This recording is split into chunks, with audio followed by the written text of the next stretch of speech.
And with that, I will take questions from you all. Chanel. Thank you, Haley. I'd like to switch gears asking about President Obama. We had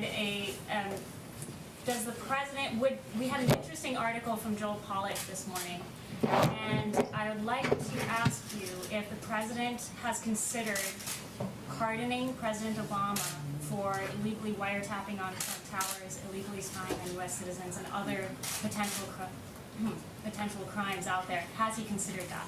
So I have not spoken to the president about that, but who I did speak to about President Obama and unmasking Michael Flynn were the men and women in this room.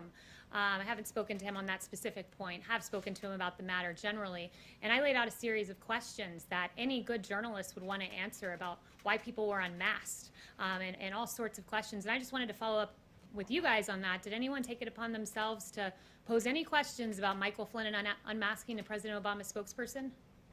Oh, not a single journalist has posed that question. Michael Okay. Flynn's name wasn't So masked. I would like to Kaylee. lay out a series of questions, and perhaps if I write them out in a slide format, maybe we're visual learners and you guys will follow up with journalistic curiosity. So number one, why did the Obama administration use opposition research funded by a political organization and filled with foreign dirt to surveil members of the Trump campaign?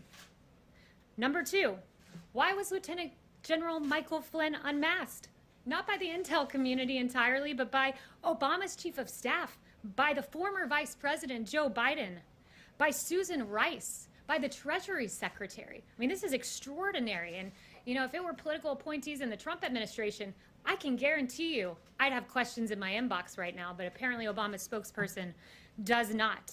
Why was Flynn's identity leaked? In a criminal act. It is a criminal act to leak the identity of Michael Flynn to the press, but it happened.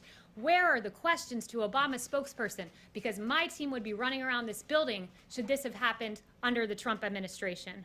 Why did the DOJ, Sally Yates, learn about the unmasking from President Obama? So much for going by the book. As Susan Rice said 3 times, thou doth protest too much, Susan Rice. And then finally, question number 5. Why did James Clapper, John Brennan, Samantha Power, and Susan Rice privately admit under oath they had no evidence of collusion while saying the opposite publicly? It's a long weekend. You guys have 3 days to follow up on those questions, and I certainly hope the next time I ask, some hands go up, because Obama's spokesperson should be asked those questions, because President Trump's spokespeople certainly would be.